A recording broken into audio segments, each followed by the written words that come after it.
Baik, selamat pagi Bapak dan Ibu dosen pembimbing. Perkenalkan nama saya Aladia Ramadanti Putrining dari jurusan Business Management Binus University.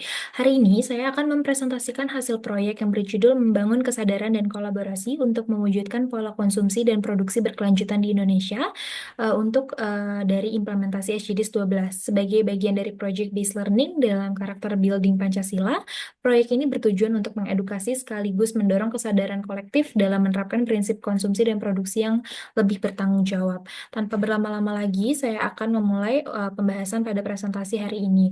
Ada 6 pembahasan, yaitu latar belakang, rumusan masalah, hasil temuan, solusi, kesimpulan, dan juga refleksi pribadi.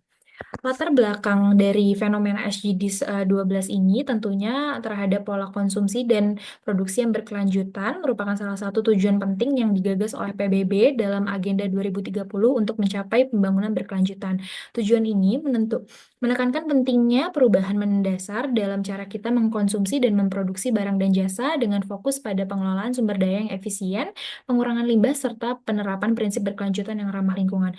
Bagi Indonesia, sebagai negara berkembang dengan jumlah penduduk terbesar keempat di dunia, tantangan dalam mewujudkan pola konsumsi dan produksi berkelanjutan sangatlah besar, namun juga penuh dengan potensi dan juga peluang. Adapun rumusan masalah dari SDGs 12 ini, yang pertama adalah bagaimana meningkatkan kesadaran masyarakat Indonesia tentang pentingnya konsumsi dan produksi yang berkelanjutan. Kedua, apa peran teknologi dan inovasi dalam mendorong produksi yang lebih efisien di Indonesia. Ketiga, bagaimana cara mengatasi ketergantungan Indonesia pada produk impor yang tidak berkelanjutan dan mendorong produksi domestik. Baik, di sini ada hasil temuan dari wawancara yang telah saya lakukan dengan narasumber berinisial AA yang bekerja di sektor swasta pertambangan emas berusia 27 tahun. Terdapat beberapa temuan, yaitu yang pertama, menurut narasumber, pentingnya konsumsi dan produksi berkelanjutan itu dapat mengurangi dampak lingkungan seperti polusi, krisis sampah, dan meningkatkan efisiensi sumber daya dan stabilitas ekonomi. Adapun tantangannya yaitu masih kurangnya kesadaran masyarakat, minimnya infrastruktur untuk pengelolaan limbah dan daur ulang, serta ketergantungan pada sumber daya alam yang tidak terbarukan, salah satunya yaitu minyak bumi. Kemudian, tanggapan dari narasumber terhadap kesadaran masyarakat dan langkah-langkah peningkatan edukasinya, yaitu kesadaran masyarakat di Indonesia itu masih relatif rendah meskipun ada beberapa inisiatif ya, seperti pengurangan plastik sekali pakai. Sebagai pekerja di sektor pertambangan, narasumber juga pernah melakukan pelatihan sebagai bentuk kesadaran dalam meningkatkan pengetahuan dan mengimplementasikan program SDGs 12. Menurut narasumber juga, dampak negatif dari pola konsumsi yang tidak berkelanjutan ini ada pada polusi, plastik di laut, dan peningkatan sampah, serta penurunan kualitas tanah dan juga air. Menurut AA, terdapat beberapa teknologi ramah lingkungan yang sudah mulai diterapkan di Indonesia, salah satunya yaitu panel surya, serta teknologi pengelolaan limbah di sektor industri, serta sistem pengomposan dan bahan baku daur ulang di industri tekstil. Kemudian terdapat 3 solusi. Yang pertama yaitu melakukan kampanye edukasi dan kesadaran lingkungan dengan pembuatan konten edukatif di media sosial serta penyelenggaraan webinar atau workshop tentang konsumsi berkelanjutan. Kemudian yang kedua, implementasi teknologi ramah lingkungan di masyarakat, yaitu untuk mendorong UMKM beralih ke bahan baku lebih ramah lingkungan dan membantu masyarakat mengadopsi teknologi pengelolaan sampah seperti sistem kompos dan juga bank sampah digital.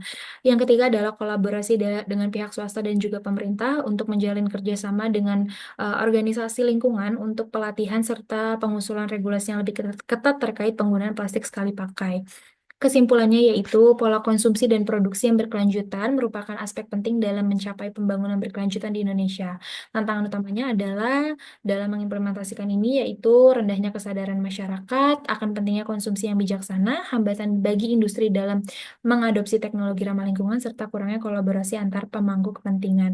Adapun refleksi pribadi di sini dalam wawancara yang telah saya lakukan, salah satu poin yang paling menarik bagi saya adalah bagaimana sektor pertambangan yang sering dikritik karena dampaknya terhadap lingkungan sebenarnya telah memulai menerapkan beberapa praktik berkelanjutan seperti penggunaan energi terbarukan dan teknologi pengelolaan limbah. Hal ini menunjukkan bahwa meskipun sektor ini memiliki dampak lingkungan yang signifikan, namun masih ada upaya untuk mengadaptasi dengan prinsip berkelanjutan ini. Kemudian, Saya juga mendapatkan wawasan yang lebih dalam mengenai tantangan dan peluang dalam menerapkan konsumsi dan produksi berkelanjutan di Indonesia. Dari perbincangan ini saya menyadari bahwa isu berkelanjutan bukan hanya sekedar konsep, tetapi juga tantangan nyata yang dihadapi oleh berbagai sektor industri. Namun wawancara ini juga menyoroti bahwa masih banyak tantangan dalam mewujudkan konsumsi dan produksi yang berkelanjutan. Kesadaran masyarakat yang masih rendah dan kurangnya infrastruktur pengelolaan limbah menjadi hambatan utama. Hal ini mengingatkan saya pada konsep building global awareness, di mana kesadaran kolektif terhadap isu-isu global harus dibangun melalui edukasi dan kebijakan yang tepat. BGA juga menekankan pentingnya berpikir secara global tetapi bertindak secara lokal, yang berarti bahwa meskipun tantangan ini berskala nasional, solusi dapat dimulai dari individu dan juga komunitas. Saya juga menyadari bahwa berkelanjutan tidak hanya menjadi tanggung jawab pemerintah atau industri saja, tetapi juga masyarakat luas. Langkah-langkah kecil seperti mengurangi penggunaan sampah sekali pakai, memilih produk ramah lingkungan, dan juga mendukung kebijakan yang berkelanjutan dapat memberikan dampak besar jika dilakukan secara kolektif. Selain itu, saya semakin termotivasi untuk terus mengedukasi diri sendiri dan orang lain mengenai pentingnya konsumsi yang bertanggung jawab serta mendukung kebijakan yang lebih ramah lingkungan. Terima kasih. Sekian presentasi dari saya. Kurang lebihnya mohon dimaafkan.